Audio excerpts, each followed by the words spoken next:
Fill in the gaps मैं करते जाती हूँ और करते करते आप बात समझ जाएंगे, ऐसा मुझे लगता है। तो हमने यहाँ से बात करी, थोड़ा और पीछे आपको दिखाता है। अरे भाई, तो इसको मूव कैसे करें जनक?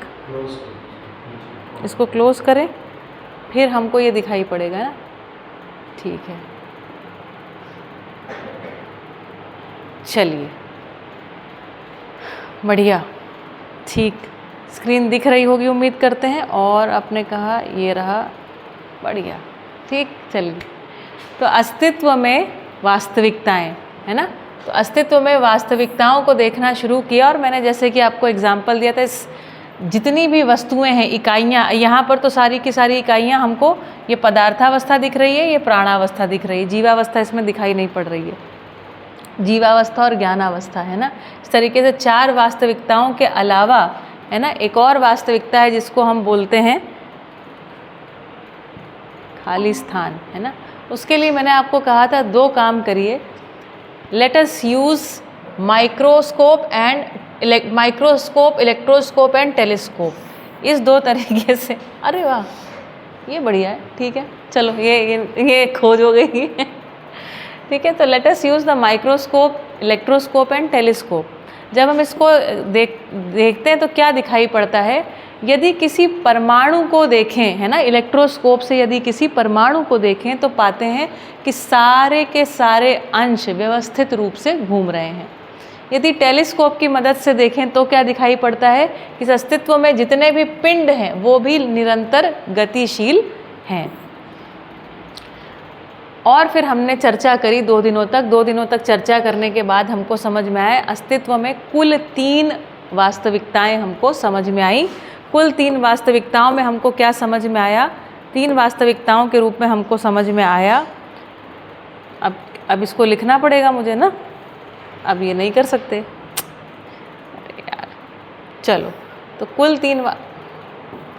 कुल 3 वास्तविकताएं दिखाई पड़ी, जड़ क्रिया, चैतन्य क्रिया और खाली स्थान। ठीक है,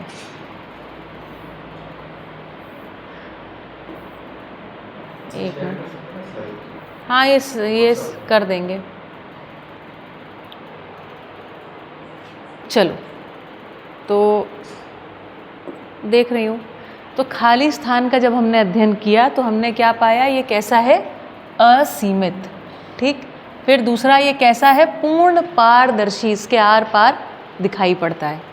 फिर ये पारगामी है, हम इससे आर पार जा सकते हैं, सभी इकाइयाँ इसी में मूव करती हैं। ये किसी भी इकाई से अप्रभावित है, ये एक अगला बिंदु है। ये प्रत्येक इकाई से कैसा है? अप्रभावित। कैसा है? अखंड है ना। इसको एक ना लिखा जाए, ये गड़बड़ है। ये कैसा है? अद्वितीय, इसके जैसा दूसरी कोई वास्तविकता इस अस्तित्व में नहीं है। फिर ये इकाई कैसी? ये वास्तविकता कैसी है? क्रिया शून्य। ये कैसा है? पूर्ण।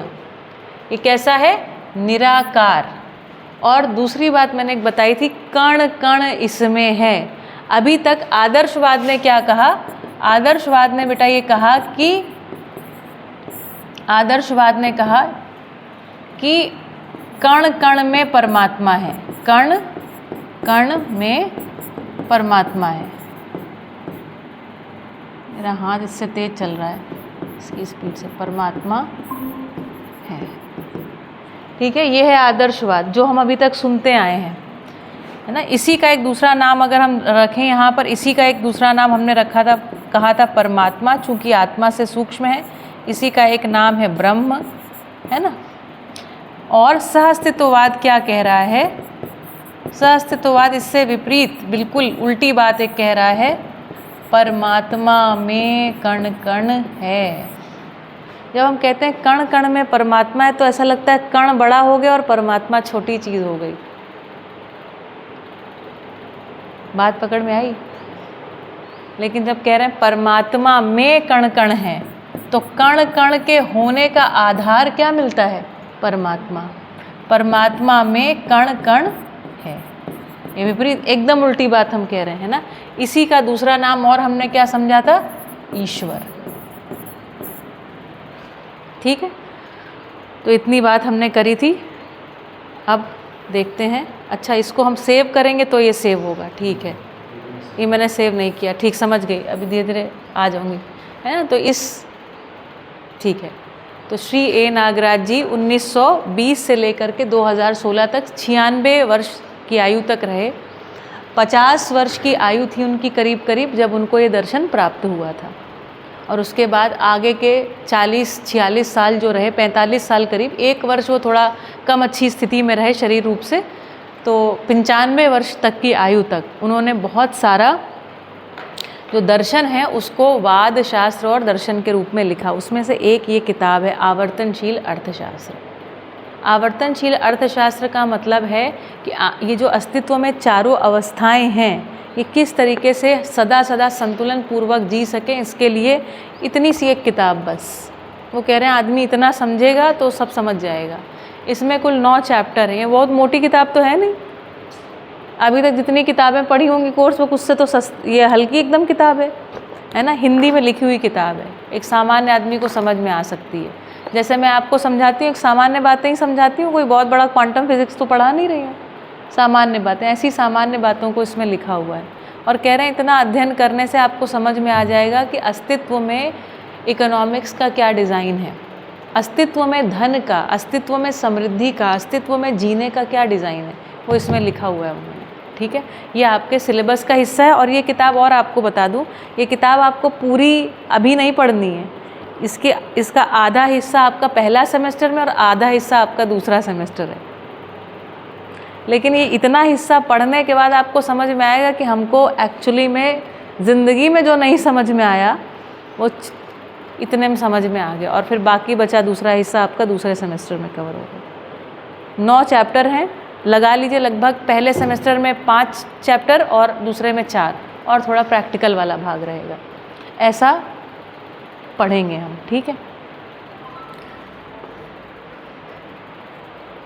ठीक है, तो अभी मैं आप लोगों के लिए इसको और नहीं जा रहे हैं।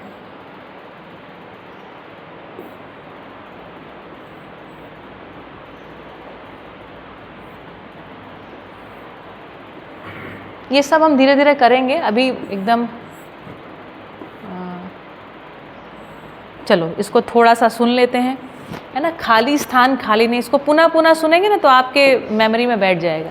खाली स्थान खाली नहीं है, यह ऊर्जा स्वरूप है।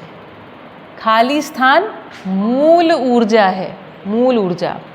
खाली स्थान एक ऐसी महिमा है जो स्वयं क्रिया शून्य होते हुए भी समस्त क्रिया का आधार है। क्रिया शून्य है, इसलिए न कुछ देता है न लेता है। इसमें होने मात्र से प्रत्येक इकाई अपनी पात्रता अनुसार ऊर्जित है। यह निरपेक्ष ऊर्जा स्वरूप है। निरपेक्ष का मतलब होता है जिस ऊर्जा के लिए दूसरा कारण ज्ञात नहीं है। यह साम्य ऊर्जा है, इसका एक दूसरा नाम साम्य ऊर्जा भी है। साम्य शब्द का मतलब होता है जो सभी को एक समान प्राप्त है। जैसे हम सभी विश्वास में जीना चाहते हैं, इस दुनिया का प्रत्येक मानव विश्वास पूर्वक जीना चाहता है, तो हम कहेंगे विश्वास साम्य मूल्य है। साम्य मतलब जो सबको एक जैसा है वो साम्य है। साम्य मतलब समान, ठीक है। तो ये साम्य ऊर्जा है। और फिर पूर्ण है, खाली स्थान को पूर्ण की संज्ञा है।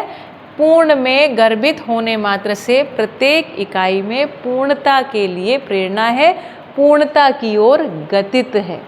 कल 3 प्रकार की आपको पूर्णताएं मैंने बताई। अब इसको हम ऐसे सेव करेंगे तो ये सेव हो जाएगा। अच्छा नहीं, लेकिन सेव नहीं करना है हमको, ठीक है। फिर देखते हैं और क्या क्या इसमें लिखा है।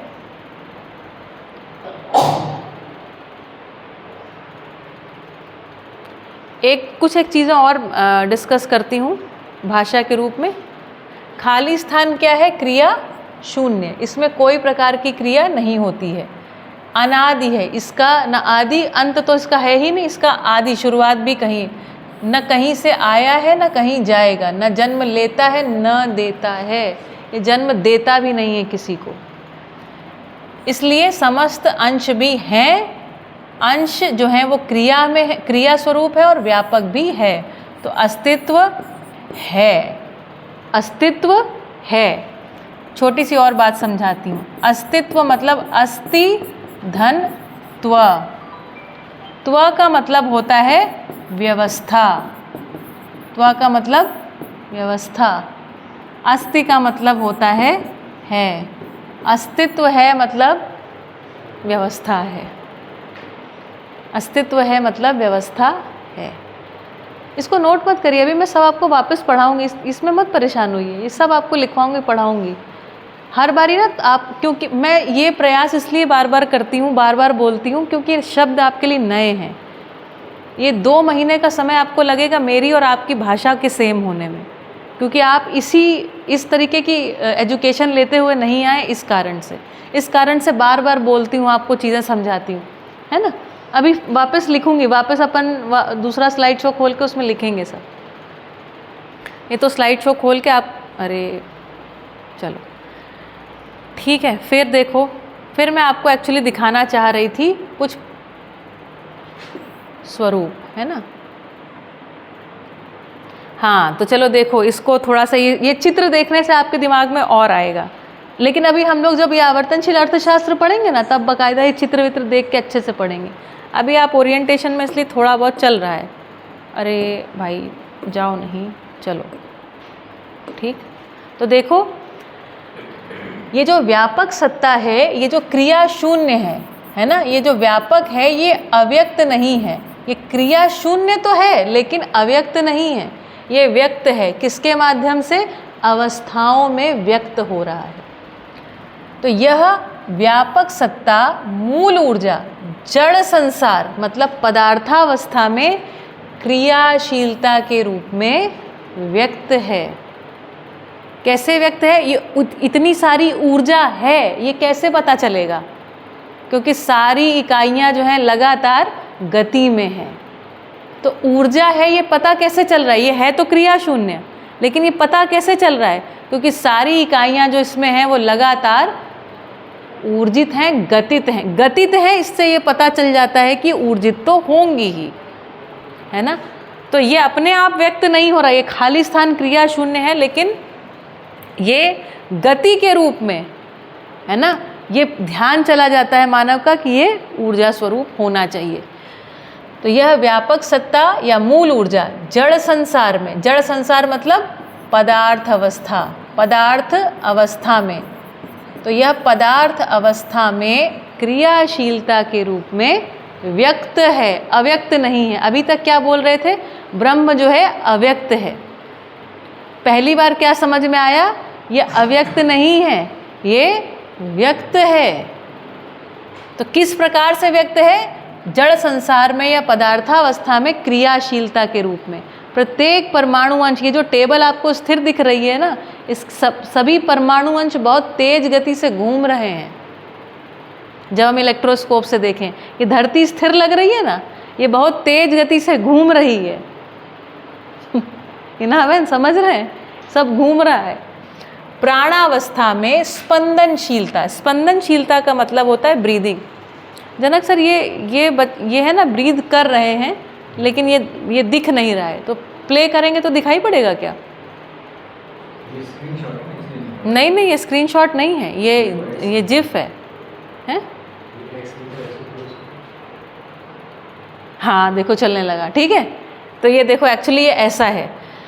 तो प्राणावस्था में स्पंदनशीलता मतलब ये जो पल्सेशन है, ये जो ब्रीदिंग है, ये जो श्वास लेने की क्रिया है, इस तरीके से श्वास लेना होता है छिद्रों से। तो देख रहे हो, ये पानी आ रहा है ना, ये जो क्लोरोफिल है, ऑक्सीजन आ रहा है, कार्बन डाइऑक्साइड निकल रहा है, इस प्रकार से ये क्रिया चलती रहती है।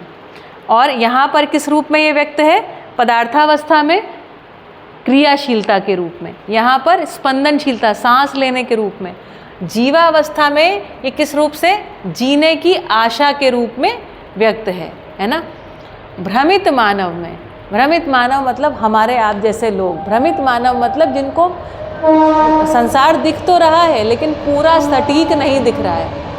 तो हम सब मानव हैं लेकिन कैसे हैं? भ्रमित, थोड़ा दिख रहा है थोड़ा नहीं दिख रहा है, ऐसा है हमारा हालत। तो भ्रमित मानव में कल्पनाशीलता के रूप में व्यक्त है। यही जो ब्रह्म है, यही जो व्यापक सत्ता है, यही जो मूल ऊर्जा है, यही जो जिज्ञासा के रूप में आप में व्यक्त होता है। तो भ्रमित मानव में कल्पनाशीलता के रूप में व्यक्त है और जागृत मानव में संज्ञानशीलता। संज्ञानशीलता मतलब पूरी सटीक समझ। तो जागृत मानव में यही संज्ञानशीलता के रूप में व्यक्त है। तो ब्रह्म अव्यक्त नहीं रहा। ब्रह्म अव्यक्त है, ये भ्रम है। ठीक है, चलो बढ़िया। ये क्या हुआ? अच्छा, इसने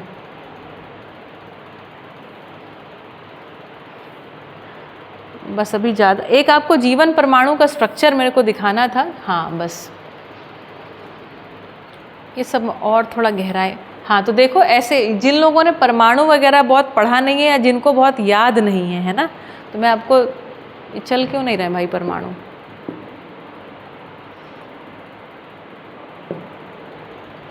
चलने लगे, देखो ठीक है। तो इसमें ऐसे रिंग्स नहीं होती हैं। रिंग्स का मतलब है ये इस जगह पे घूम रहा है परमाणु अंश। तो ये अंश नहीं, परमाणु व्यवस्था की एक इकाई है। एक बात। दूसरी, व्यक्ति नहीं, परिवार व्यवस्था की इकाई है। परिवार में समझ ही नाभिकीय बल है, समझ ही एक सूत्रता का आधार है। ठीक है, ये बात धीरे धीरे और समझेंगे। यहाँ पर सिर्फ आप ये देख लीजिए कि इस तरीके का कुछ स्ट्रक्चर रहता है। परमाणु ऐसे होते हैं, अंश ऐसे घूमते रहते हैं। ठीक है, पीछे समझ में आ रहा है बेटा? सिर्फ चित्रों को देखते रहिए, है ना, इतना पर्याप्त होगा। अभी एक जीवन परमाणु और दिखा दूं आपको, उसके बाद बस।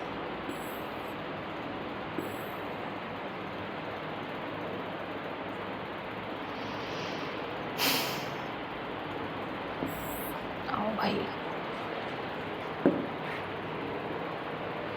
देखो, है ना, ये कुछ परमाणु के स्ट्रक्चर हैं जिसको आप देख सकते हैं, है ना। तो कैसे एक अंश घूम रहा है, बीच में एक केंद्र में है, फिर यहाँ पर कुछ बीच में है और दो अंश घूम रहे हैं। फिर यहाँ पर देखो, पहले परिवेश में दो भर जाने के बाद अगला परिवेश अपने आप बन जाता है ना। इसका एक डिज़ाइन रहता है कि पहले परिवेश में 2 ही हो सकते हैं, दूसरे में 8 हो सकते हैं, तीसरे में 18 हो सकते हैं और इस तरीके से अगले में 32। इसका एक मैक्सिमम संख्या का एक डिज़ाइन रहता है। तो ये कुछ जड़ परमाणु जिसका वैज्ञानिक लोग अध्ययन कर चुके हैं और उसके फलस्वरूप ये सारा स्ट्रक्चर निकाल भी चुके हैं। इतनी जगह तो हम पहुँचे हैं। इस तरीके से वो कुछ घूमते रहते हैं।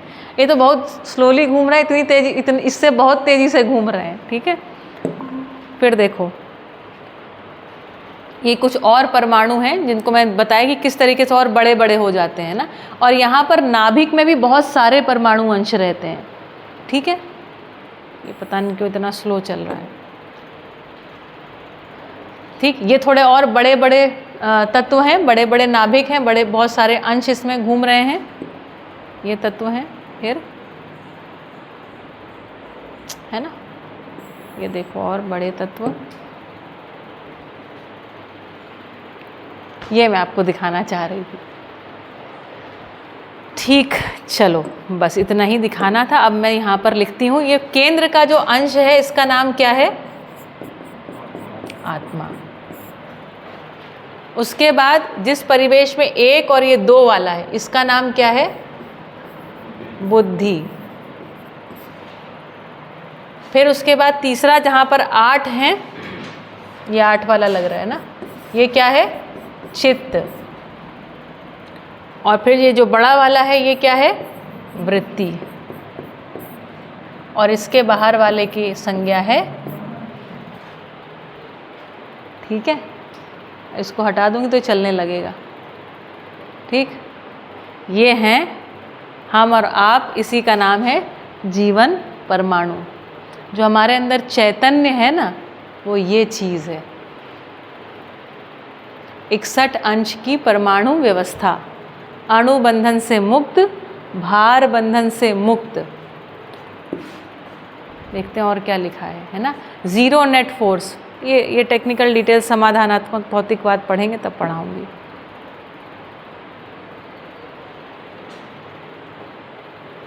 यहाँ लिखा है आशा बंधन से युक्त, गठन पूर्ण परमाणु, सप्त धातुओं से रचित शरीर को, मतलब मानव शरीर को क्रिया पूर्णता तथा आचरण पूर्णता के लिए संयुक्त रूप में, मतलब इसके साथ अटैच हो जाता है, रूप में सशरीर पहले जीवावस्था फिर मानव शरीर को चलाता है।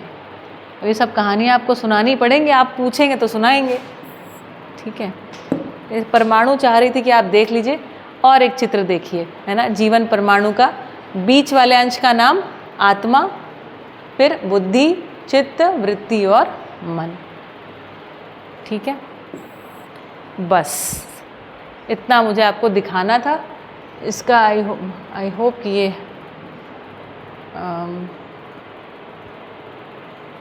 ठीक है। चलो अब हम लोग यहाँ चलते हैं अपनी क्लास में।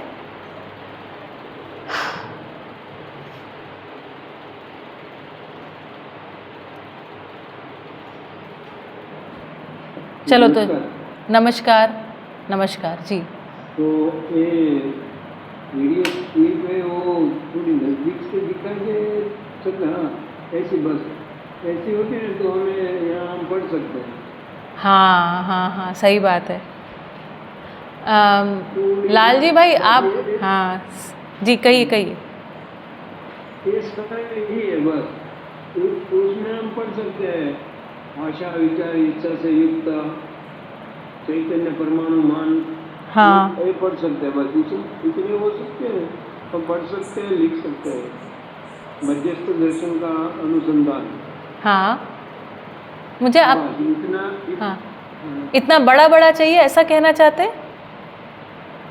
मैं आपकी हाँ बात, बड़ा होता है ना तो हम यहाँ से देख सकते हैं और पढ़ सकते हैं। सही बात है, सही बात है, ठीक बात है, बिल्कुल ठीक बात है ना। और इनफैक्ट हम उसको है ना थोड़ा शेयर भी कर देंगे। एक्चुअली अभी हमारा ओरिएंटेशन लगभग समाप्त होने को है धीरे धीरे। अच्छा हाँ, एक और अनाउंसमेंट कि कल से आपको वीरा भाई अनाउंस करेंगे, आज से ओरिएंटेशन पूरा हो जाएगा और कल से आपकी विधिवत 3 से 6 बजे तक की क्लासेस शुरू हो जाएंगी। अन्य सारे सब्जेक्ट भी शुरू किए जाएंगे और हम अपने सिलेबस पे आएंगे कल से। अभी हम थोड़ा आपका बैकग्राउंड बिठा रहे हैं, लेकिन मैं बहुत सारे एक्स्ट्रा चीज़ें भी आपको पढ़ाते चलूँगी, लेकिन वो मेरा काम है। बाकी रेगुलर जो चीज़ें हैं वो आपके सत्रों में शुरू हो जाएंगी चलनी। हाँ जी कहिए, कुछ कह रहे हैं? देवी जी ये काम तो बहुत बढ़िया है और मध्यस्थ दर्शन का हमें बहुत अच्छा लगता है, तो ठीक चल रहा है जी, दिक्कत तो है ही नहीं। हाँ और बहुत अच्छी तरह आपका आवाज़ भी सुनाई दे रही है। अरे भैया अभी आप देखते जाइए, 10 दिन के अंदर बहुत अच्छे से आपको हमारा लाइव सुनाई पड़ेगा और बहुत अच्छा सिस्टम आ जाएगा। उसको है ना हम थोड़ा खोजबीन कर रहे हैं, इसलिए लंबा समय लग गया है, लेकिन एक बार सेटअप करना है, हमको पता है अगले हमको 10 साल यही काम करना है, तो एक अच्छे तरीके से करने के कारण समय ले रहे हैं। धन्यवाद भैया, धन्यवाद, है ना। चलिए तो आगे बढ़ा जाए, फिर आगे आज और बड़ी कुछ बात करते। आज मैं आपको एक बहुत अद्भुत बात बताने वाली हूँ। सोचा था पहले कि पता नहीं अभी कराऊं कि ना कराऊं, लेकिन मैं सोच रही हूँ करा दूं। आप लोग बहुत समझदार होशियार बच्चे हैं। चलो तो देखो, अब हम देखते हैं मैं कौन हूँ। मैं कौन हूँ? तो मैं हूँ मानव। मैं मानव। मानव बराबर शरीर प्लस जीवन। शरीर तो स्पष्ट दिखाई पड़ता है, जीवन को थोड़ा स्पष्ट देखा जाए। देखना, जब मध्यस्थ दर्शन में हम देखना कहते हैं तो मध्यस्थ दर्शन में देखना मतलब समझना। मानव अपने ज्ञान चक्षु से भी देखता है। देखते हैं कि नहीं देखते हैं? देखते हैं। देखिए मैं आपको दिखाती हूँ। चलिए आप सब लोग आंखें बंद करिए, आंखें बंद करिए। चलिए एक छोटा सा वो हो जाए। आंखें बंद करिए और देखें कितने लोगों को दिखता है। ठीक है, हम लोग जब भी छोटे रहते हैं तो हमको सिखाया जाता है कि हमें आँखों से दिखाई पड़ता है। ठीक है, देखते हैं। चलिए तो आप अपने ज्ञान चक्षुओं से देखिए कि आपके पास एक सेब रखा है ना। और मैं जब ये हाथ खड़ा करने को बोलूँगी तो आप हाथ खड़ा करिएगा। कितने लोगों को सेब जो है लाल रंग का सेब दिख गया? हाथ खड़ा कीजिए। ठीक, अच्छा, पर मैं ये कह रही हूँ लाल रंग का सेब थोड़ी था, वो तो हरे रंग का सेब था। कितने लोगों का सेब अपने आप हरे रंग का हो गया? पर मैं कह रही हूँ भाई पूरा सेब थोड़ी था, वो तो आधा था, कटा हुआ सेब था। कितने लोगों का सेब कट गया? अब मैं कह रही हूँ जो 2 हिस्से थे उसमें से एक वाला हिस्सा सड़ा हुआ सेब था, कितने लोगों का दूसरा वाला हिस्सा सड़ गया? बाहर अब आपकी आंखें खोल लीजिए। समझ में आया हम कैसे देखते हैं? मानव अपनी कल्पनाशीलता से देखता है ना। ये जो आंखें हैं ये भौतिक चीज़ों को परसीव तो करती है, लेकिन ये एक छोटा हिस्सा है, ये बहुत छोटा हिस्सा है आपके देखने का। तो मानव अपनी कल्पनाशीलता से देखता है, जिसको हम कहते हैं मन की आँख, जिसको हम कहते हैं ज्ञान चक्षु, है ना। मानव अपनी कल्पनाशीलता से देखता है। ठीक, मैंने देखना का एक उदाहरण दिया। आप जानते हैं आप देख भी सकते हैं अपनी मन की आंखों से, आप मन के कान भी होते हैं। आप है ना कुछ भी चाहें तो सुन भी सकते हैं। आप रिकॉल कर पाते हैं ना, आप सुन पाते हैं उस वॉइस को। एक्चुअली आप अपने दिमाग में, जैसे मैं आपको बोलूँ आप ये वाला गाना बजा लीजिए, जो भी आपको गाना बजाना चाहें, आपके दिमाग में वो गाना बजने लग जाएगा।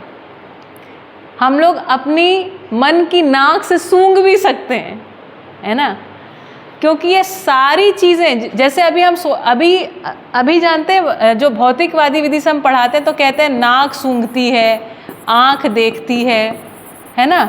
हम कहते हैं कान से हम सुनते हैं। मध्यस्थ दर्शन कहता है भैया ऐसा नहीं है।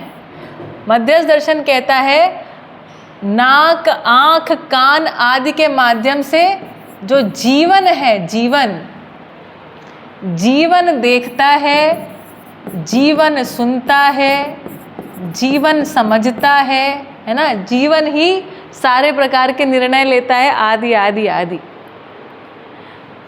क्योंकि यदि कोई मृत मानव रखा हो, जिसको हम मुर्दा कहते हैं, मुर्दा जो है उसको ना ठंडी लगती है ना गर्मी लगती है। अभी हम क्या कहते हैं, हमारी स्किन में हमको ठंडी गर्मी लगती है ना, लेकिन मुर्दे को हम पहले, मुर्दा हो गया तो बर्फ़ की सिल्ली के ऊपर रख देते हैं, ना उसको ठंड लगती है। फिर आग में जला देते हैं, ना उसको गर्मी लगती है। पॉइंट पकड़ में आया? लेकिन अभी हम सिखा देते हैं ऐसा कि हम नाक से सूंघते हैं। यहाँ पर श्रद्धेय श्री ए नागराज जी कह रहे हैं भैया जीवन जो है वो देखता है, सुनता है, उसको ठंड लगती है, उसको गर्मी लगती है, जीवन को ही खट्टा लगता है, मीठा लगता है, तीखा लगता है, सब कुछ जीवन को होता है। शरीर मात्र माध्यम है ना। यहाँ पर कह रहे हैं शरीर जो है साधन अथवा माध्यम है। किस चीज़ के लिए? ये जो अस्तित्व है उसको समझने के लिए, अस्तित्व को समझने के लिए। क्यों? क्योंकि जो जीवन है ये गठन पूर्ण परमाणु है, ये गठन पूर्णता के बाद क्रिया पूर्णता की प्यास है। प्यास है मतलब जिज्ञासा है, तो जिज्ञासा इसकी तृप्त होगी, उसको हम कह रहे हैं क्रिया पूर्णता। एक बारी जिज्ञासा तृप्त हो गई, तृप्त होने के बाद उसने जैसा अस्तित्व में डिज़ाइन देखा है उसको वो धरती पर उतारेगा, इम्प्लीमेंट करेगा। बिना करे प्रसन्न नहीं होगा। समझ में आया? किया कुछ नहीं, आदमी प्रसन्न नहीं होगा, हमारा डिज़ाइन ही नहीं है। तो अस्तित्व में जब वो डिज़ाइन को देखेगा, डिज़ाइन को देख लिया, समझ गया, क्रिया पूर्णता। जो समझ गया उसको उतार दिया एज इट इज़, आचरण पूर्णता। आचरण पूर्णता का नाम है धरती स्वर्ग मानव देवता। वो ये किए बिना ठहरेगा नहीं। तो अस्तित्व को समझने के लिए शरीर क्या है? एक माध्यम है। ठीक, अब देखो थोड़ा जीवन को रखते हैं यहाँ पर, थोड़ा थोड़ा करके रखूँगी। जीवन क्रिया, तो ये जो जीवन क्रिया है, मन, वृत्ति, चित्त, बुद्धि और आत्मा इसका अविभाज्य स्वरूप है। मन, वृत्ति और चित्त। मन में 2 क्रियाएं, शयन आस्वादन। ये जो मन के 32 परमाणु है ना, ये मिल करके ये काम करते हैं चयन और आस्वादन का। वृत्ति में 2 क्रियाएं होती हैं, तुलन और विश्लेषण।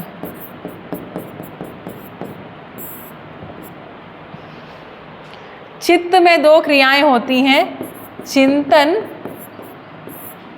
और चित्रण। अभी बस इतना पढ़ाऊंगी, बुद्धि आत्मा की क्रियाएं बाद में आगे, ठीक है। आज के लिए इतना बहुत हो जाएगा।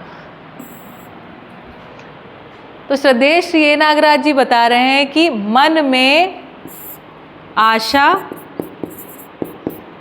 वृत्ति में विचार और चित्त में इच्छा। मन में आशा, सुखपूर्वक जीने की आशा। मन में सुखपूर्वक या निरंतर सुखपूर्वक जीने की आशा।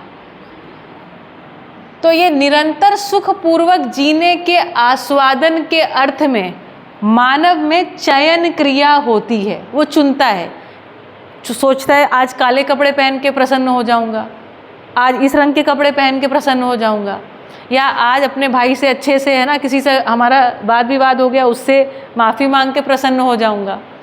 जो भी वो सोचता है ना, कुछ निरंतर सुख के आस्वादन के लिए वो चयन करता है, चुनाव करता है कि इस विधि से मैं प्रसन्न हो जाऊंगा, सुखी हो जाऊंगा, ये ठीक नहीं है, वो ठीक नहीं है, ये करूंगा तो बेहतर होगा, ऐसा कुछ ये मन में सारी क्रिया चलती रहती है। अक्षय शक्ति, अक्षय बल संपन्न है, इसलिए आस्वादन के लिए ऊर्जा कभी कम पड़ेगी नहीं, क्योंकि सदा सदा पूर्ण में गर्भित है, साम्य ऊर्जा के रूप में सत्ता इसको प्राप्त है। तो आस्वादन है, ये किसकी आस्वादन अपेक्षा में रहता है, इसमें आस्वादन की अपेक्षा रहती है।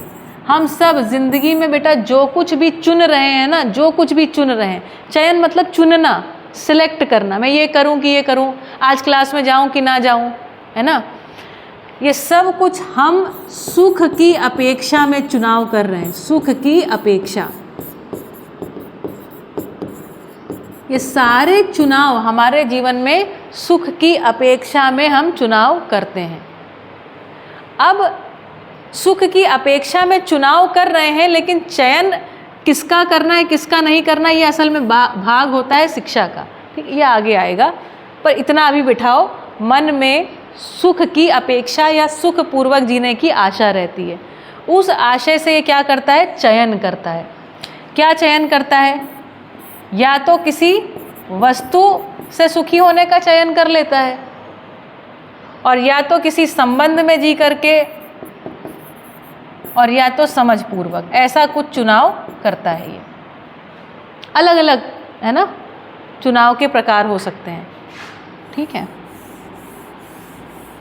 इसको भी आते हैं बाद में वापस, और थोड़ा समझते हैं। ये मन है, ये 32 अंश वाला कोश है ना, कोश है। वृत्ति में रहते हैं 18 अंश, ये मिल करके एक आचरण को प्रस्तुत करते हैं, जिसको कह रहे हैं तुलन और विश्लेषण। तुलन मतलब तुलना करना, कंपैरिजन करना, तुलना करना, ये अच्छा कि वो अच्छा, ये सब हमारे उसमें चलता है कि नहीं चलता है, कंपैरिजन करते रहते, ये अच्छा कि वो अच्छा, ये ठीक क्या वो ठीक, ये कपड़ा पहनूं वो कपड़ा पहनूं, ये खाना खाऊं वो खाना खाऊं, कौन सी गाड़ी खरीदूं, है ना। ये तुलना करने की क्रिया कहाँ होती है, जीवन में होती है, तुलन।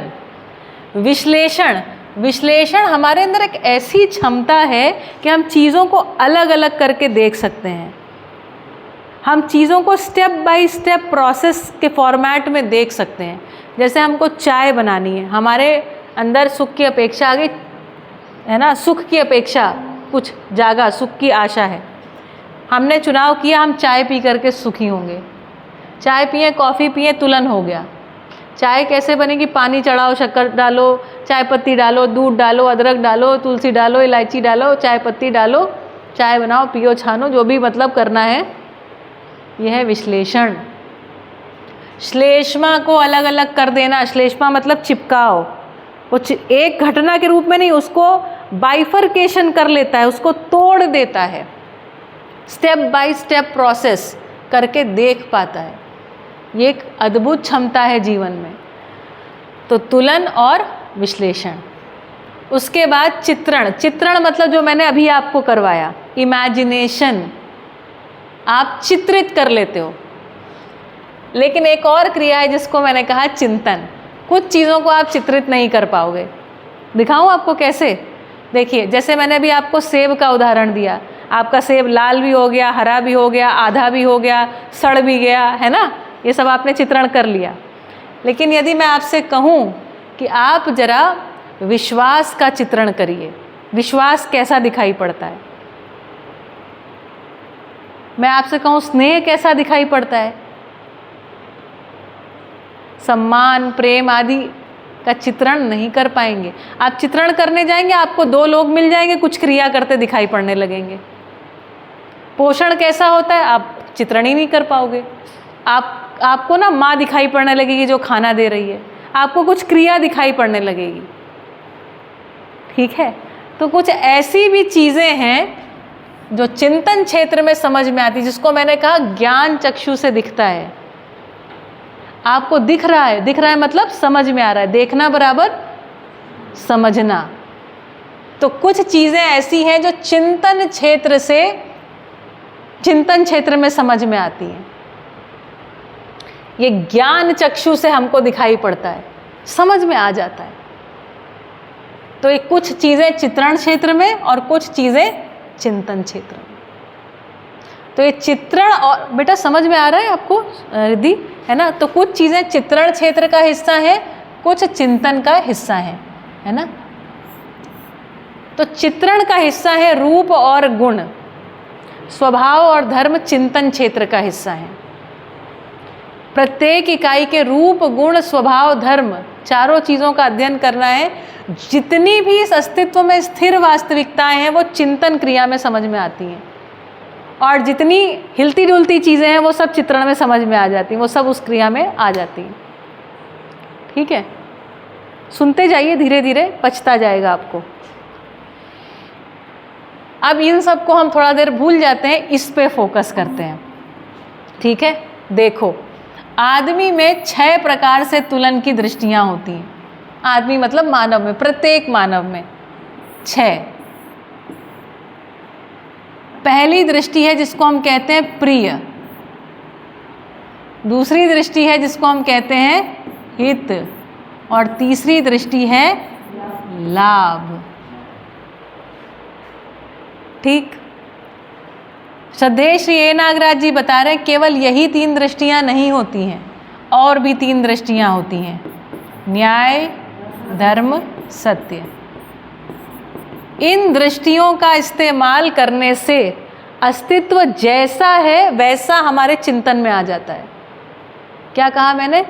इन दृष्टियों का, न्याय, धर्म, सत्य, इन दृष्टियों का इस्तेमाल करके विचार करने से, विश्लेषण करने से, विचार करने से पूरी वास्तविकता जो हमारे चिंतन क्षेत्र से छूटी हुई थी वो चिंतन क्षेत्र में आ जाती है। अभी चूंकि हम केवल और केवल प्रिय हित लाभ के आधार पर विचार कर रहे हैं, इसी के कारण हमको अस्तित्व अधूरा दिखाई पड़ रहा है।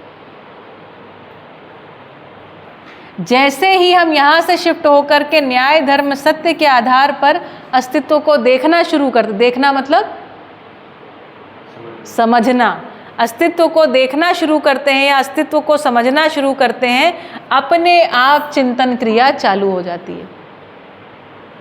चालू हो जाती मतलब तृप्त हो जाती है। चालू तो सब है ही है, लेकिन खाली उसमें कुछ जा ही नहीं रहा है कंटेंट। ठीक है, अब थोड़ा सा और ध्यान से सुनते जाइएगा, महत्वपूर्ण विषय है यहाँ पर। तो देखो, मन में अभी तक मानव जाति ने क्या किया है, थोड़ा और इसको विस्तार से लेती हूँ। तो जब हम मानव अपने आप को ये मान लेते हैं कि हम शरीर हैं, ठीक है, और हमारी आवश्यकताएं केवल रोटी, कपड़ा, मकान,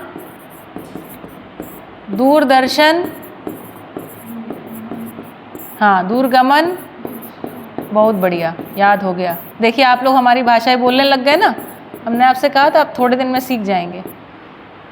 जब मानव अपने आप को केवल शरीर मानता है तो ये समझता है कि मेरी ये आवश्यकताएं हैं, इन आवश्यकताओं को पूरा करना है। तो जब मानव को हमने केवल शरीर माना तो हमने शिक्षा को कैसा बनाया? तो हमने शिक्षा किसके लिए तैयार कर दी?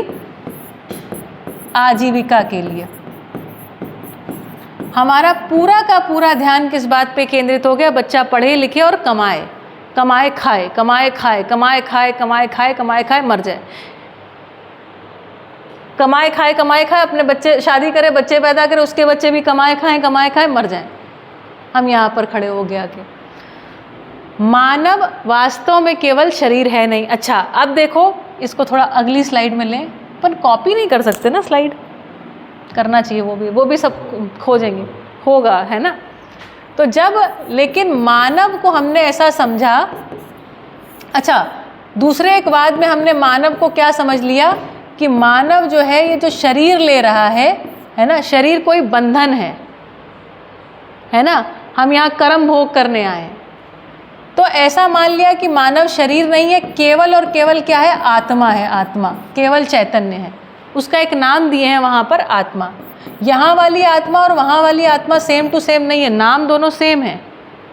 आत्मा मतलब कोई एक चीज़ जिसको चैतन्य, उन्होंने नहीं बताया कि गठन पूर्ण परमाणु ये सब है, बाबा जी ने यहाँ पर बोला है कि आत्मा, मध्यांश का एक नाम दिए हैं आत्मा, ठीक है। तो केवल आत्मा है। तो अब क्या है? उन्होंने कहा रोटी छोड़ो, उपवास करो, कपड़ा छोड़ो, मकान छोड़ो, घर से बाहर निकलो, दूरदर्शन, दूरगमन, दूर श्रवण की तो बात ही मत करो, संसार को त्यागो। क्या करो? संसार को त्याग दो। क्यों? क्योंकि हम तो शरीर है नहीं। आदर्शवाद में समझ रहे हैं? आदर्शवाद समझ गए कि नहीं समझ गए, जिसको अभी हम धर्म कह रहे हैं? भाई ये शरीर तो सत्य है नहीं, क्योंकि संसार तो क्या है? मिथ्या है, माया है। तो जब मिथ्या माया है तो क्या करना है? झूठ में तो जीना नहीं है अपने को, हम तो सत्य में जीना चाहते हैं। तो उपवास करो, कपड़ा छोड़ो, घर से बाहर निकलो, संसार का त्याग करो, है ना, और परमात्मा का भजन करो। और ये जो आत्मा है उसके बाद ये ब्रह्म में विलय हो जाती। इस प्रकार का एक कंसेप्ट निकला। सही है गलत है ये सब मैं नहीं कह रही हूँ, ये सब आपके ऊपर छोड़ रही हूँ, आप जांचिए। श्रद्धेय श्री ए नागराज जी कह रहे हैं मैं प्रस्ताव रख रहा हूँ, आप जांचिए, आपके अंदर जीपीएस रखा हुआ है। तो इसके कारण से कोई व्यवस्था आगे निकली नहीं कि अब करना क्या है संसार में, क्योंकि संसार तो मिथ्या है। जब मिथ्या ही तो यहाँ पे करना क्या है? कुछ नहीं करना, अपने बंधन काटो बस, ऐसी बात निकली। मध्यस्थ दर्शन सहअस्तित्ववाद प्रस्ताव रख रहा है कि ऐसा नहीं है, मानव जो है वो क्या है? शरीर प्लस जीवन, ये है मानव। और वो कह रहा है, सहअस्तित्ववाद ये कह रहा है शरीर की आवश्यकताएं हैं और जीवन की आवश्यकताएं हैं। शरीर की आवश्यकताएं हैं आहार, अब मैं भाषा बदलती हूँ, आप लोग को अभ्यास हो जाएगा। आहार, फिर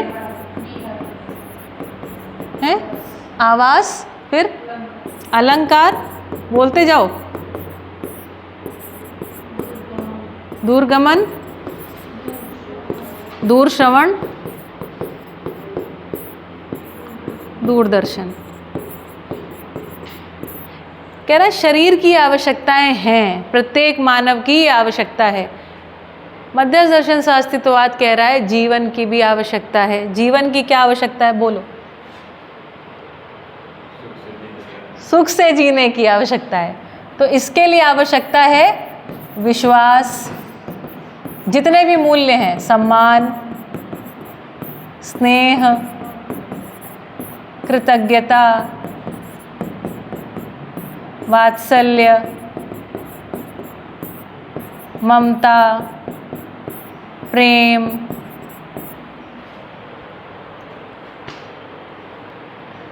भौतिकवाद जिसने केवल मानव को शरीर माना, कह रहा है भैया पहले सबसे रोटी कपड़ा मकान, उसके बाद आदमी कुछ सोचता है।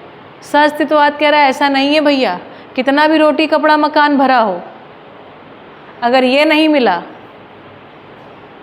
सुसाइड, डिप्रेशन, यही सब है ना, ये रियलिटी है। आँख खोल के देखिए, आप जांचिए। गरीबी में बहुत कम लोग आत्महत्या करते हैं, सोच के देखिए आप। तो श्रद्धेय श्री ए नागराज जी कह रहे हैं जीवन जो है ये प्राथमिक है, मतलब प्राइमरी है, और शरीर क्या है, गौण है। गौण है मतलब सेकेंडरी है। ये क्या है, प्राइमरी है। अभी तक परंपरा में क्या मानते आ रहे हैं, भैया भूखे भजन ना होए गोपाला। यहाँ कह रहे हैं यदि मूल्य नहीं है तो खाना खाने का मन नहीं करता। यदि संबंध में विश्वास टूट गया है तो 2 दिन आदमी को भूख नहीं लगेगी। जीवन जो है वो प्राथमिक है, मूल्यों में जीना, ये है मूल्य, मानवीय मूल्य। मध्यस्थ दर्शन सहअस्तित्ववाद ये पहली बार कह रहा है आदमी की परम आवश्यकता है मानवीय मूल्य। फिर जब विश्वास पूर्वक, सम्मान पूर्वक है तो फिर वो खूब बढ़िया से खाना बनाएगा, खिलाएगा, शरीर का पोषण करेगा, तब उसको ये सब करना बहुत अच्छा लगता है। आपने कभी ये महसूस किया जब आप दोस्तों के साथ होते हैं, है ना, सामान्य रूप से आप जितना खाते हैं उससे थोड़ा ज़्यादा खा लेते हैं, वो ज़्यादा खाया हुआ पच भी जाता है, आपके शरीर में कोई भी रोग आदि नहीं होता है ना। लेकिन वही चीज़ आप अकेले हो तो आप उतना खा भी नहीं सकते, पचा भी नहीं सकते हैं, उस तरीके से उतना काम भी नहीं कर सकते हैं जितना काम जब हमारे घर में कोई रिलेटिव्स आ जाते हैं जिनको हम पसंद करते हैं, जिनके साथ किसी प्रकार के मूल्य का निर्वाह होता है, हमारे शरीर में एक अलग ऊर्जा आ जाती है। ठीक है, तो मध्यस्थ दर्शन सहअस्तित्ववाद कह रहा है जीवन प्राथमिक है, शरीर उसका साधन है। हमारा ये डिज़ाइन है कि जीवन शरीर का इस्तेमाल करता है, आज भी करता है, अभी भी कर रहा है। और जैसे जैसे ये विश्वास, सम्मान, स्नेह, कृतज्ञता, वात्सल्य, ममता, प्रेम, दया, कृपा, करुणा, धीरता, वीरता, उदारता, अस्तित्व का डिज़ाइन समझ में आएगा, हम ऐसा जीने लग जाएंगे। तुरंत, देर नहीं लगती है, क्योंकि हमारा डिज़ाइन कैसा है, सही को खड़ाक से स्वीकार करने का। केवल सही वस्तु हमारे आँख के सामने नहीं आई है, जैसे ही प्रस्ताव मिलेगा हम तुरंत स्वीकार कर लेंगे। अभी आप देखिए स्वीकार करते चले जा रहे हैं धीरे धीरे धीरे धीरे, और उसके बाद हम सब जब ये सब है तो मिलजुल करके आहार का उत्पादन करना कोई बड़ी बात नहीं है। मिलजुल करके कपड़े लत्ते घर बना लेना कोई बड़ी बात नहीं है ना। ये सब गाड़ी आदि बना लेना, उसको शेयर कर लेना कोई बड़ी बात नहीं है। क्या बड़ी बात है? तो मानव में जब ये मूल्यों में जब मानव जीता है ना तो उसको बहुत अच्छा लगता है, उसको तृप्ति होती है। ठीक है, अब थोड़ी सी और बात करती हूँ, इससे भी एक आगे बात है। तो देखो ये जो जीवन है, जीवन बेसिकली क्या है, एक परमाणु। जीवन क्रिया को देखें, है ना, तो जीवन क्रिया में 3 प्रकार की पूर्णताएं हैं। ठीक है, पहली पूर्णता को हम कह रहे हैं गठन पूर्णता। गठन पूर्णता का मतलब है ये 1 अंश, फिर 2 अंश, फिर 8, फिर 18 और फिर 32। इस तरीके का परमाणु बनने के फलस्वरूप ये क्या है, चैतन्य हो जाता है। चैतन्य हो जाने के फलस्वरूप ये क्या हो जाता है, मानव रूप में जिज्ञासु हो जाता है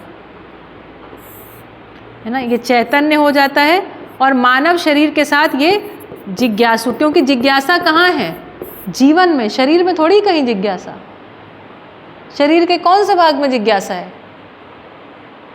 मुर्दे में जिज्ञासा होती ही नहीं है। अगर शरीर में जिज्ञासा होती तो मुर्दे में दिखाई पड़ती।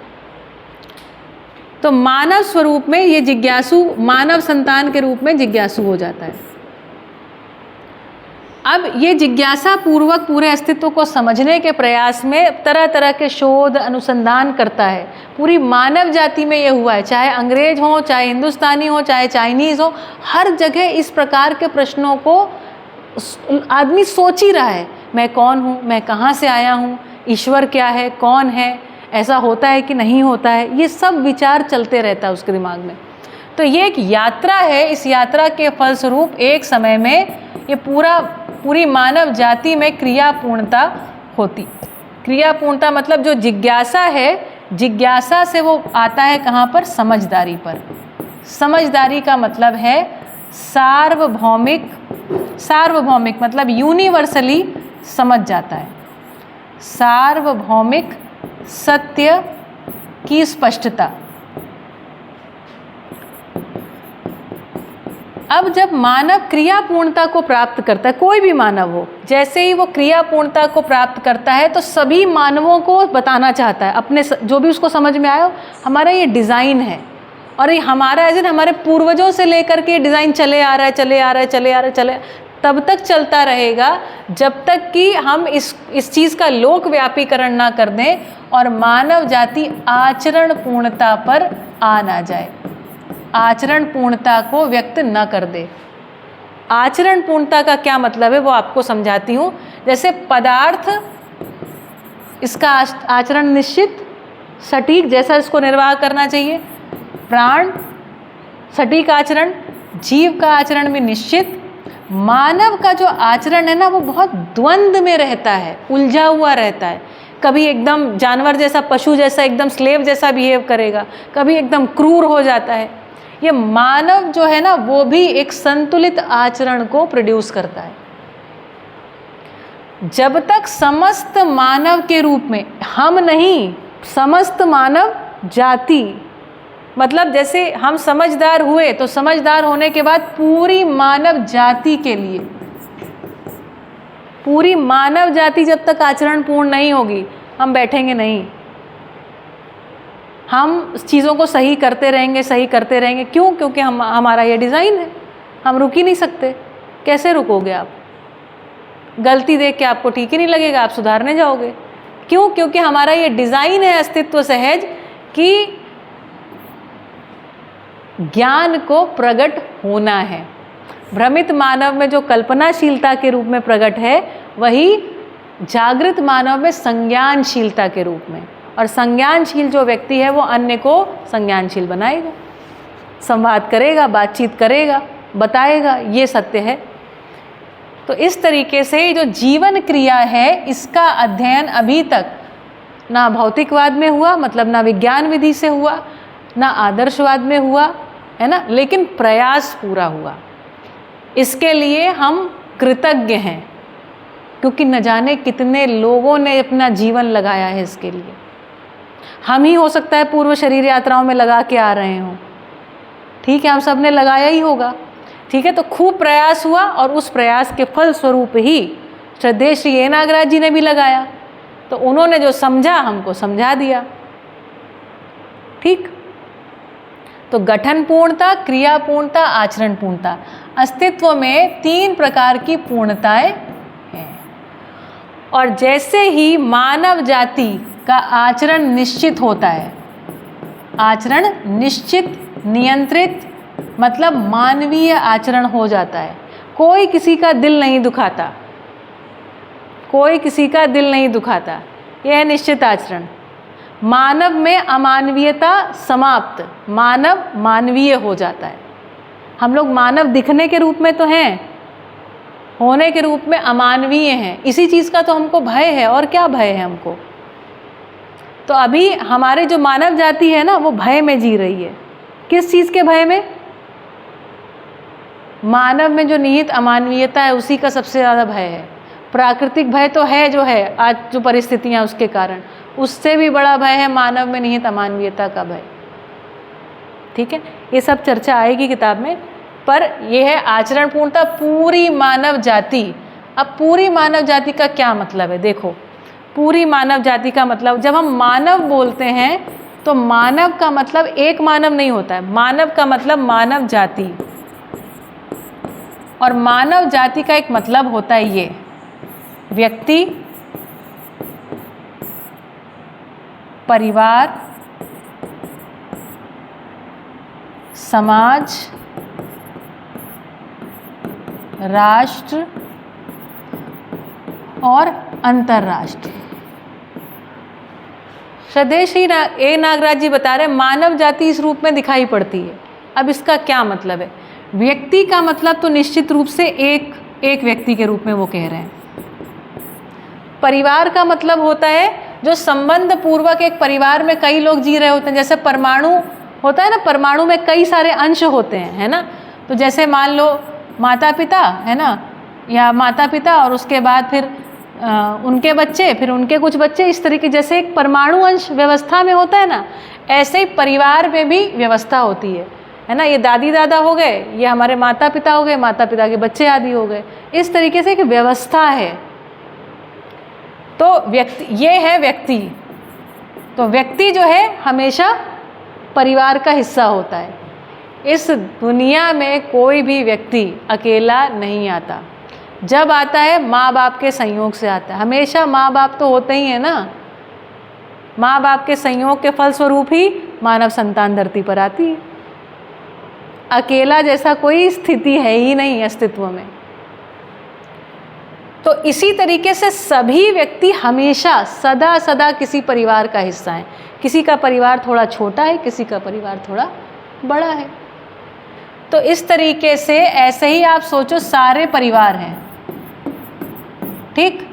अब इस परिवार की बेटी इस परिवार की बहू हो सकती है, ये होता ही है, ठीक है।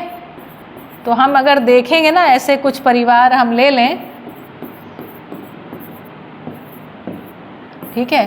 तो इस अस्तित्व में जितने भी परिवार हैं, जितने भी परिवार हैं, मैं क्या कह रही हूँ सुनिए, इस अस्तित्व में या इस धरती पर जितने भी मानव परिवार हैं, ये सब आपस में कनेक्टेड हैं,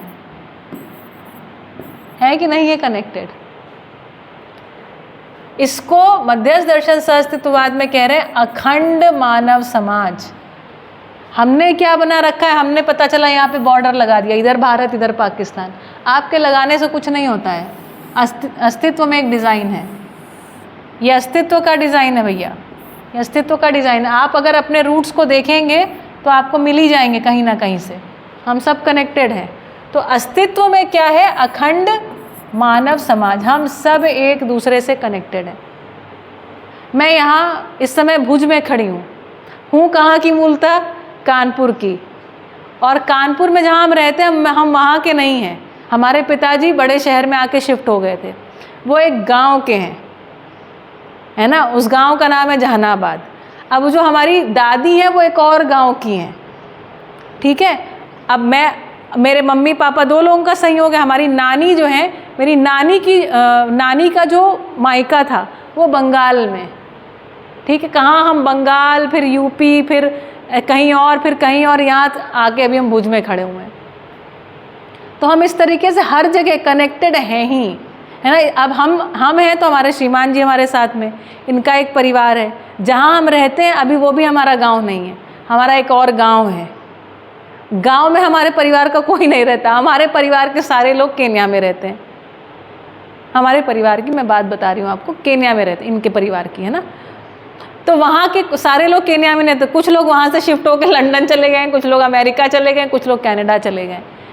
तो भले ये रेखाएं हैं, देशों के रूप में रेखाएं हैं, शहरों के रूप में रेखाएं हैं, भाषा के रूप में रेखाएं, लेकिन ये रेखाएं हैं नहीं, मूलतः जो हैं वो परिवार हैं। तो मध्यस्थ दर्शन सहअस्तित्ववाद कह रहा है व्यक्ति के रूप में एक वास्तविकता दिखाई पड़ती है, परिवार के रूप में दूसरी वास्तविकता दिखाई पड़ती है, और तीसरी वास्तविकता अखंड मानव समाज के रूप में, परिवार मिल करके अखंड मानव समाज। और मज़ेदार ये बात है कि हर एक परिवार दूसरे परिवार से कनेक्टेड है। आपने कभी ऐसा महसूस किया, शायद आपके साथ ये घटना घटी हो, कि आप ट्रेन में बैठे हैं, आप जिनके साथ बैठे या कहीं पर भी, आप उनको बिल्कुल भी नहीं जानते हैं, लेकिन ऐसे ही बात चली, अरे आप कहाँ, अरे आप वहाँ क्यों, आप फलाने को जानते हो, उनको जानते हो, और आपका कोई कनेक्शन नहीं, अरे वो तो हमारे ये लगते हैं। मेरे साथ कितने बार ऐसा, एक बार बड़ा आश्चर्यचकित हो गई थी मैं, मुझे एज ए चीफ गेस्ट बुलाया गया किसी कार्यक्रम में, इसी के ऊपर कुछ लेक्चर ले रही थी। एक और भाई साहब आ गए, वो चीफ गेस्ट की तरीके बगल में बैठे, उन्होंने हमारा बातचीत सुनी। उनको ऐसा लगा कि जो मेरी बातचीत, बोलने का टोन है, ये उनको लगा कि शायद मैं उनके साइड हूँ, वो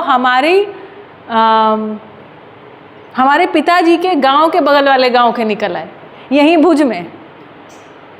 आप सोचिए, है ना, हम इतना कनेक्टेड हैं। आप लोगों के साथ भी ये घटता ही होगा, ठीक है। तो पहली वास्तविकता व्यक्ति है, दूसरी वास्तविकता परिवार है और तीसरी वास्तविकता है अखंड मानव समाज। यदि हम अखंड मानव समाज के रूप में नहीं बने, नहीं जुड़े, तब तक हम पीड़ित रहेंगे ही रहेंगे, क्योंकि हम वास्तविकता से दूर हैं। फिर उसके बाद राष्ट्र, तो मध्यस्थ दर्शन सहअस्तित्ववाद किसको राष्ट्र कहता है? धरती को। वो देश को राष्ट्र नहीं बोलता, क्योंकि है ही नहीं।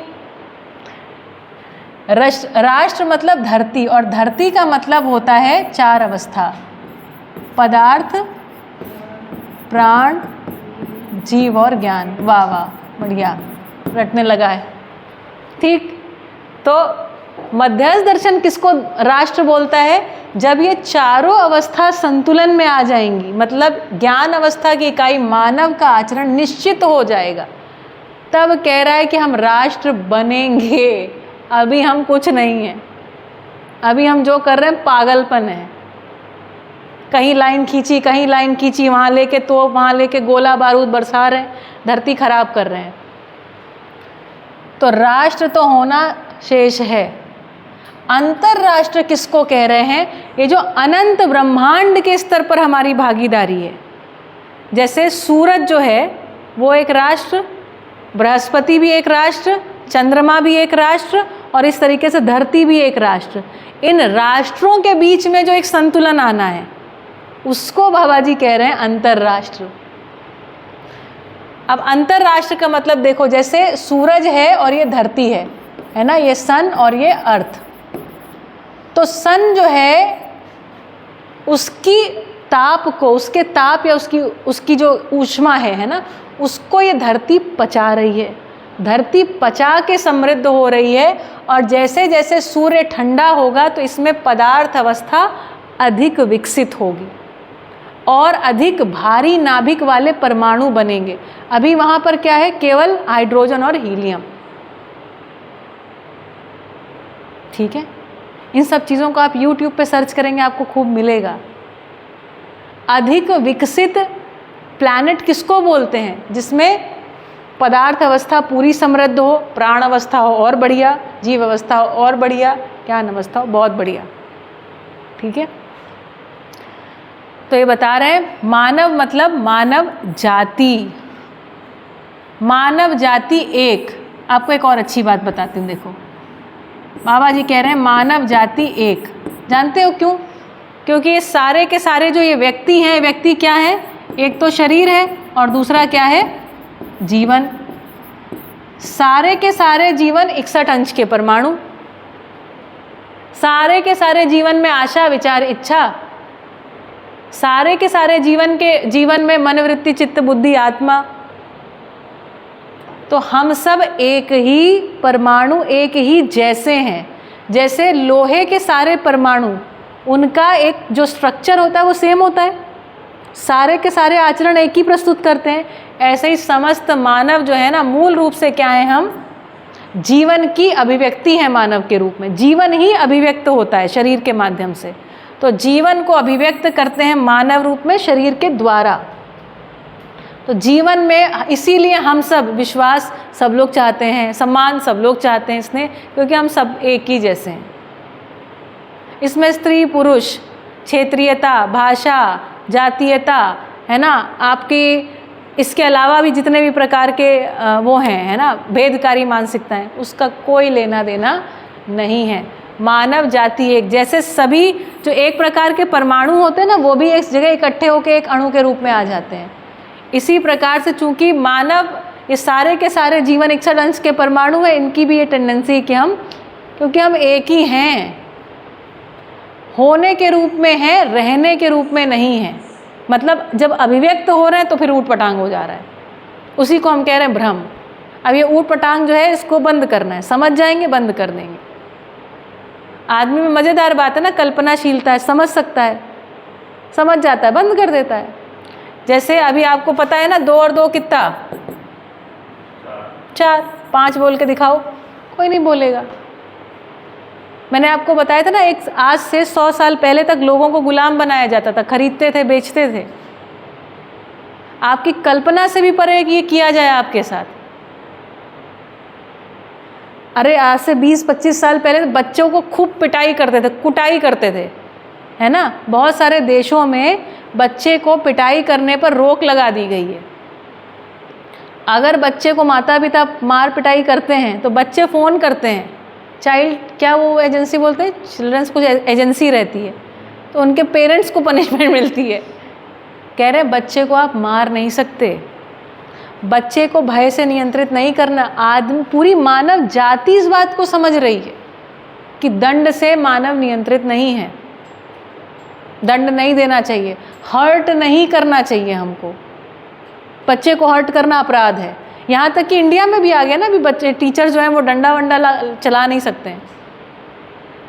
आज से 20 साल पहले तक खूब डंडा चला के कुटाई करते थे टीचर्स, और बहुत सारे टीचर्स बोलते हैं कि अगर डंडा टीचर के हाथ से छीन लिया गया तो फिर अब बच्चे इसीलिए बिगड़ रहे हैं। श्रद्धेय श्री ए नागराज जी कहते हैं बिल्कुल भी ऐसा नहीं है।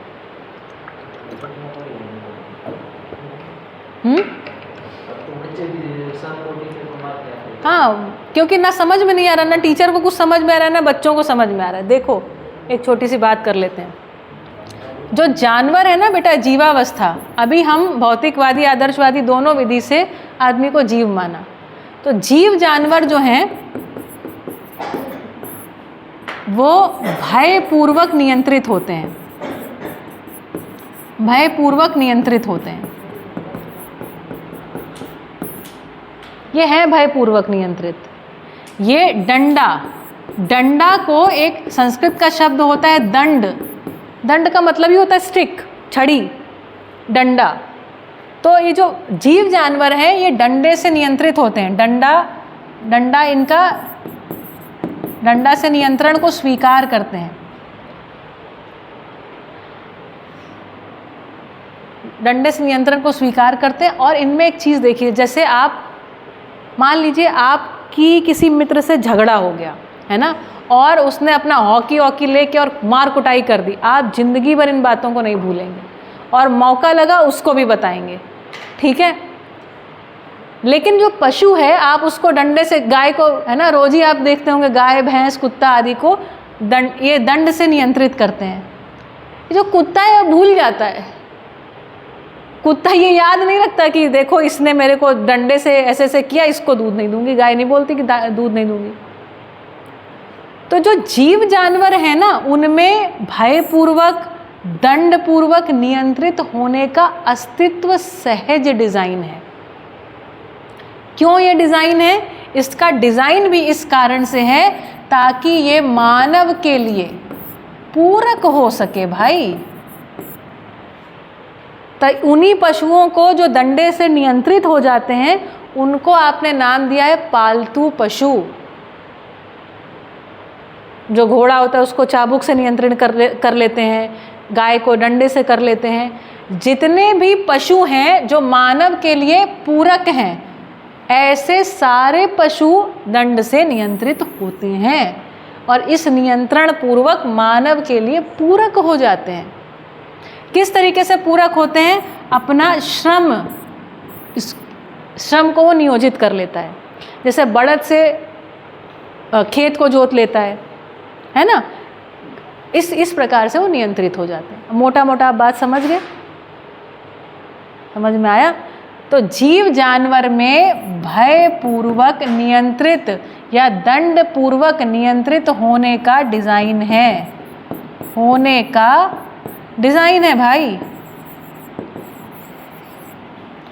ये डिजाइन है अस्तित्व में। अब हमने आदमी को मान लिया। अच्छा एक चीज़ और, इसमें ना एक और डिज़ाइन है, ये भयपूर्वक भी नियंत्रित होता है और लोभपूर्वक भी होता है। आपने कभी गाय को ऐसे रोटी ऐसे दिखा के बुलाया, फिर ऐसे ऐसे ऐसे ऐसे उसको लेके जाते हैं, वो आपके पीछे पीछे पीछे पीछे चलती चली जाती है। तो ये जो जीव जानवर है ना, ये भयपूर्वक और लोभपूर्वक ये नियंत्रित होते हैं। ठीक। अब देखो इस बात का प्रमाण कि आदमी को पल्ले नहीं पड़ा कि आदमी अलग इकाई थी। ये जो मानव है इसको जब हमने क्या मान लिया, जीव जानवर, जीव जानवर मान लिए। अब ये जो जीव जानवर मान लिए ना बेटा, इसीलिए क्या सोचे, जैसे जानवर जो है लातों के भूत बातों से नहीं बांधते, आपने सुनी है कहावत तो ये इसको भी दंड से नियंत्रित करने लगे। दंड मतलब डंडा। इसको भी भय पूर्वक नियंत्रित करने लगे, आपकी नौकरी जाने का भय। इसको भी लोभ से नियंत्रित करने लगे, आपके प्रमोशन का लालच। आदमी को भी दंड से, दंड मिलने का भय, दंड ना मिलने का प्रलोभन, है ना। और जानते हो कैसे इसको किया? अब ऐसे किया, जैसे हमने ला दिया, अब देखते हैं तुम्हारे दिमाग कितना चलता है। जैसे हमने एक ये चीज़ बनाई, स्वर्ग और नर्क। स्वर्ग मिलने का लोभ और नर्क मिलने का भय, नियंत्रित। और यमराज डंडा लिए बैठे ही हुए हैं, ठीक है। तो मानव को हम जीव जानवर ही समझे हैं, तो अभी तक मानव को वैसे ही नियंत्रित करने का अटेम्प्ट चल रहा है। आपको और बताऊं, देखो हमने जो संविधान बनाया है ना, अभी संविधान जो हमारा है, आप उसको देखिए, लिखा हुआ है उसमें दंड संहिता, पढ़िए उसको। दंड संहिता क्यों लिखा है? ये वाली गलती करोगे तो इतने कोड़े बरसेंगे, ये वाली गलती करोगे तो 50 लाख का जुर्माना होगा, इतनी बड़ी गलती करोगे तो 50 रुपए में छूट जाओगे, इतनी ये गलती करोगे तो आपको इतने दिन जेल में डाला जाएगा। अभी हम जिसको संविधान मान के बैठे हैं, या संविधान आदमी आया है ना, जंगल से तो बहुत दूर निकल आया भाई, लेकिन अभी भी हम कहाँ खड़े हैं? दंड पर खड़े हुए हैं। हमको अभी ये संविधान में अपेक्षा क्या थी? न्याय मिलने की। न्याय पल्ले नहीं पड़ा। अन्याय घटने के बाद क्या किया जाएगा वो लिखा हुआ है। जब अन्याय घट जाएगा, क्राइम हो जाएगा, अपराध होने के बाद हम क्या करेंगे? ठीक है, एक छोटी सी बात और सुनिए। ये जब हम अपराध होता है ना, जैसे अपराध घटता है और जिसके द्वारा घटता है उसको हम क्या बोलते हैं? अपराधी। दंड हम किसको देते हैं? अपराधी को, ठीक है।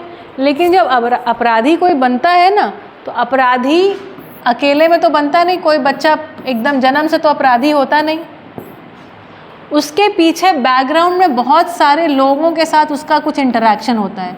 कुछ वो सोशल मीडिया से देखता है, किसी ने उसका दिल दुखाया होता है, कुछ घटना घटी होती है।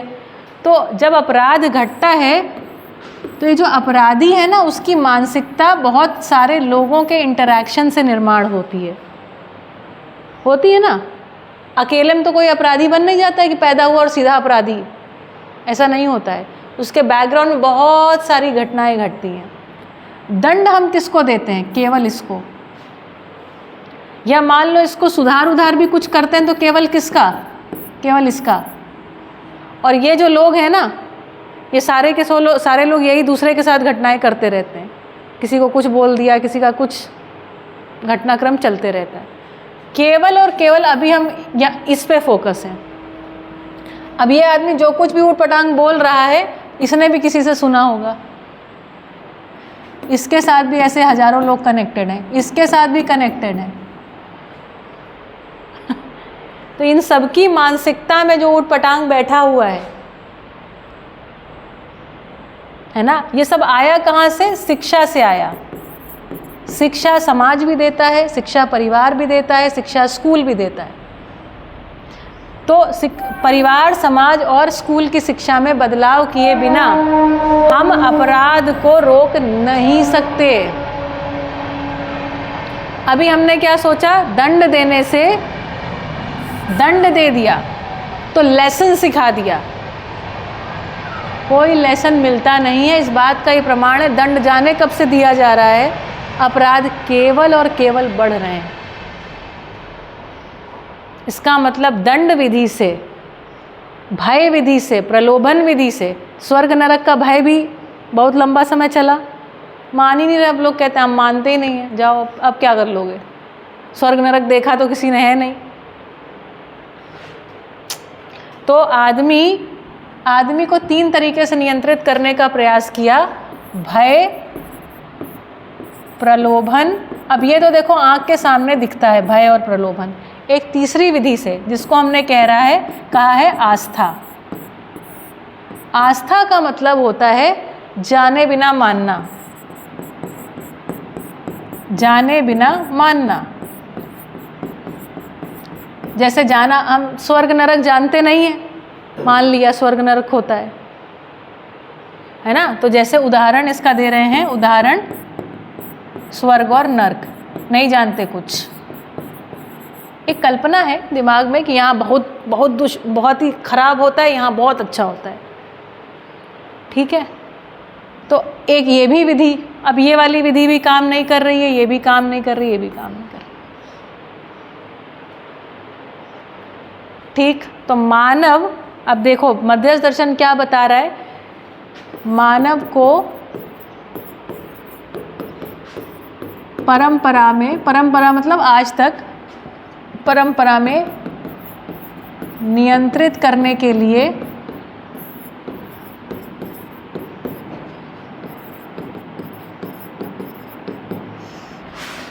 ये 3 विधियां अपनाई गई।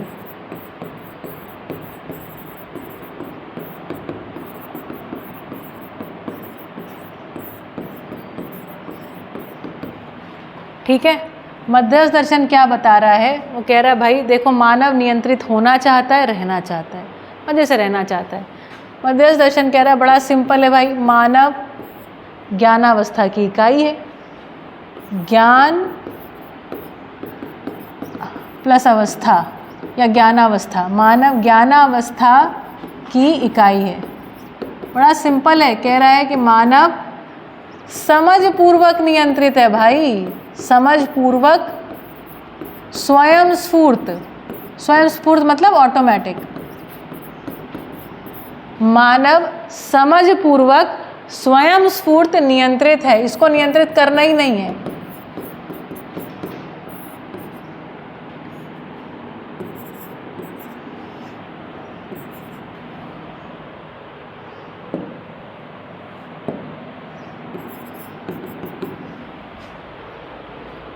तो श्रद्धेय श्री नागराज जी से पूछा कि कैसे आप ऐसी बात बोल रहे हो।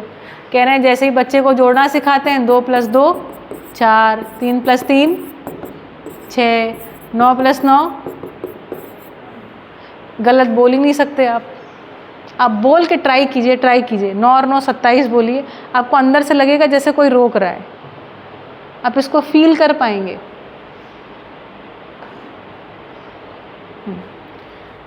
तो कह रहे हैं ये गणितीय विधि से बिल्कुल सीधा देखा जा सकता है, आपको जो समझ में आता है ना आप उसी अनुसार काम करते हो। समझ का बड़ा दबाव है आदमी के ऊपर।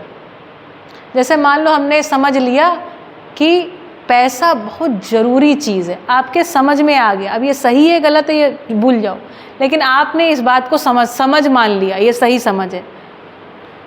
तो अब आपने मान लिया, अब आपकी ज़िंदगी का हर एक काम पैसे के लिए, ये ऑटोमेटिक होने लगेगा। तो आदमी जिसको समझ मानता है ना, अब वो समझ सही है कि नहीं सही है ये तो ऐसे पता चलेगा, क्योंकि जिसको समझ मान के चला, काम किया, अपेक्षा थी सुख की, निरंतर सुख की, अगर वो पूरी नहीं हुई तो क्या पता चल जाएगा कि समझ अधूरी थी, और अगर पूरी हो गई माने समझ सही थी। तो जैसे कि आदमी ने माना कि रूप से, पद से, धन से, बल से आदि से सुखी होते हैं, ऐसा मानने के फलस्वरूप रूप के ऊपर बहुत सारा किया, पद के लिए उसने बहुत सारा पढ़ाई किया, बहुत सारा कंपटीशन किया, द्वेषपूर्वक पद पा लिया, धन के लिए खूब काम किया और शारीरिक बल के लिए खूब काम किया, मसल पावर, सब दुनिया भर के सब करके देखा, पता चला अंतः स्थिति जो है ना वो खालीपन से जूझ रहा है। तो सोचा क्या था कि रूप पूर्वक सुखी हो जाऊंगा, पद पूर्वक, धन पूर्वक, बल पूर्वक सुखी हो जाऊंगा, लेकिन आउटकम क्या निकला? खालीपन, लोनलीनेस से क्या आ गया? डिप्रेशन, डिप्रेशन से सुइसाइडल टेंडेंसीज। पहुंच गए यहाँ, सोचा क्या था इससे सुखी होऊंगा, तो इसका मतलब ये है आदमी में इससे सुखी होने का डिज़ाइन नहीं है, ये डिज़ाइन ही नहीं है।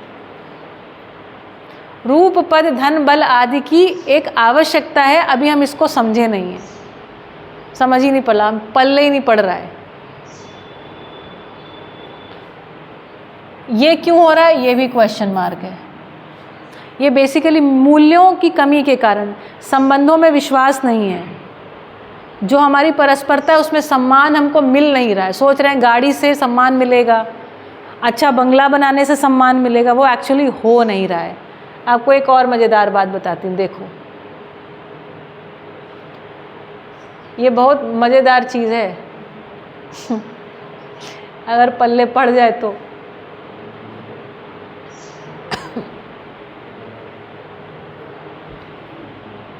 ये देखो, ये जो सारी चीज़ें हैं ये क्या है, वस्तुएं है ना, वस्तुएं, कोई भौतिक वस्तु है, और इसमें से एक भी चीज़ भौतिक नहीं है। ये दिख रहा है आपको, ये भौतिक वस्तु है और ये भौतिक नहीं है। और ज़्यादा आवश्यकता किसकी है,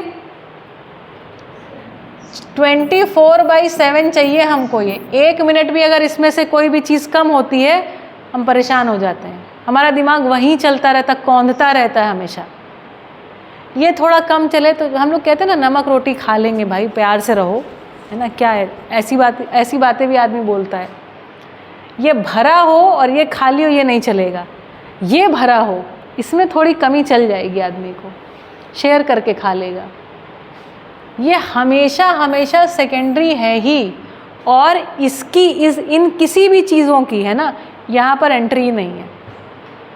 आप अपनी कल्पनाशीलता को दौड़ाइए और बताइए कितने धनी लोगों का आप सम्मान करते हैं। यदि चरित्रहीन है और धनी है, आप सम्मान कर ही नहीं पाएंगे, चरित्र का ही सम्मान होगा।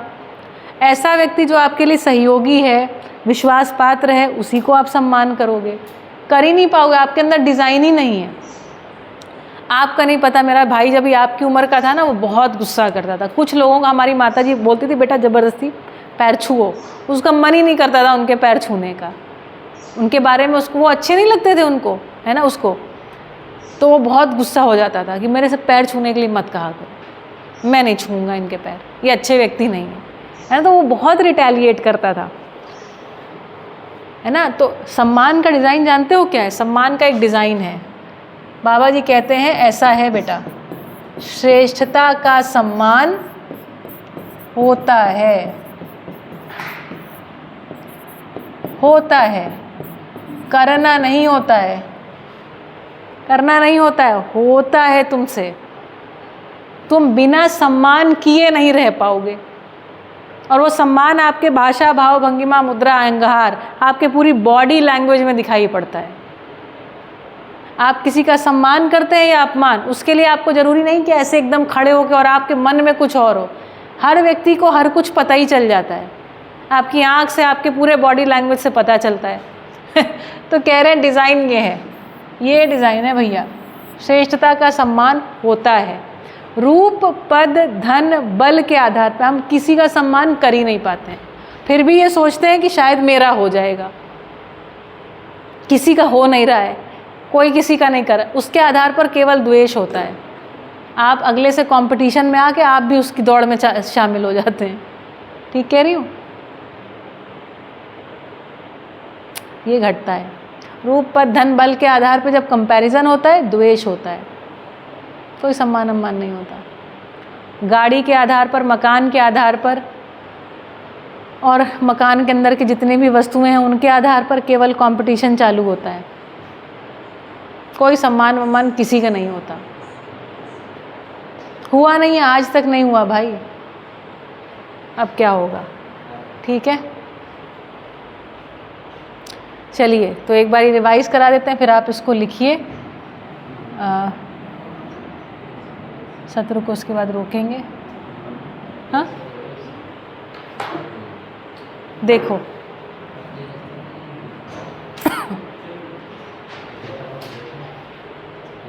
मैं बराबर मानव बराबर शरीर प्लस जीवन। जीवन जो है चैतन्य भाग है। मध्यस्थ दर्शन में देखना शब्द जब मैं इस्तेमाल करूँगी मतलब समझना, जैसे वस्तु का मतलब वास्तविकता। बढ़िया। मानव अपनी कल्पनाशीलता से देखता है, हमने आपको एक एक्सपेरिमेंट करके बताया। नाक, आँख, कान, शरीर आदि के माध्यम से देखने वाली जो रियलिटी है वो क्या है? जीवन। जीवन देखता है, सुनता है, समझता है, आदि आदि। शरीर साधन अथवा माध्यम है, किसके लिए? अस्तित्व को समझने के लिए।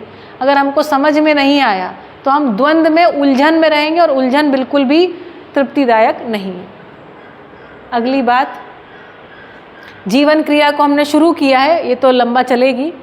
कुछ बातों को समझाने का प्रयास करते हैं। मन में आशा, वृत्ति में विचार, चित्त में इच्छा नाम की क्रिया होती है। मन 32 अंश, वृत्ति 18 अंश, और चित्त जो है 8 अंशों से। इसको आप चाहे तो ना भी लिखिएगा, इसको मैं आगे पढ़ाऊँगी तब नोट डाउन करिएगा। चयन आस्वादन नाम की 2 क्रियाएं, वृत्ति में तुलन विश्लेषण नाम की 2 क्रियाएं, चित्त में चिंतन और चित्रण नाम की 2 क्रियाएं।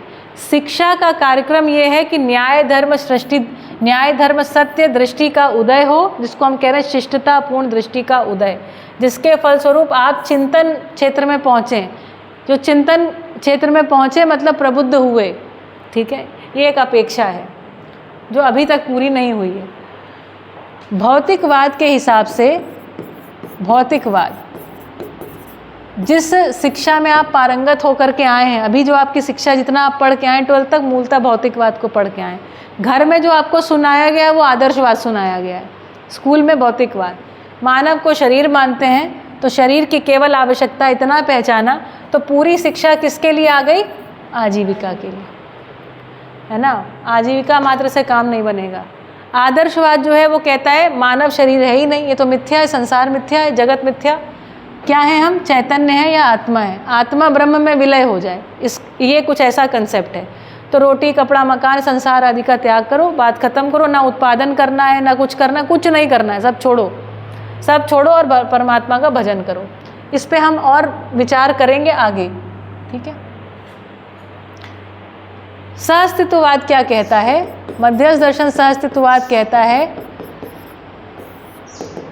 मानव शरीर और जीवन का संयुक्त साकार रूप है।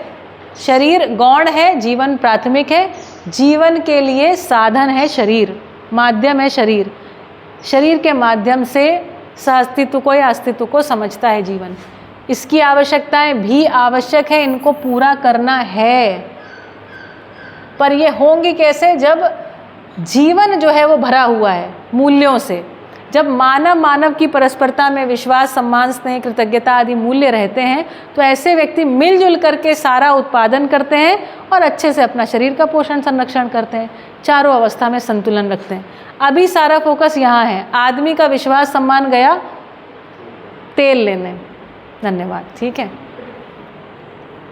चलो, हाँ ऐसा ही है। शोषण इसी को तो बोलते हैं कि आपको कैसा फील हो रहा है, इससे हमको कोई लेना देना नहीं, इसको शोषण बोलते हैं। ये रियलिटी है। फिर मैंने बताया जीवन क्रिया के बारे में आज और बात करी। पूर्णता, अस्तित्व में 3 प्रकार की पूर्णता है: गठन पूर्णता, क्रिया पूर्णता, आचरण पूर्णता।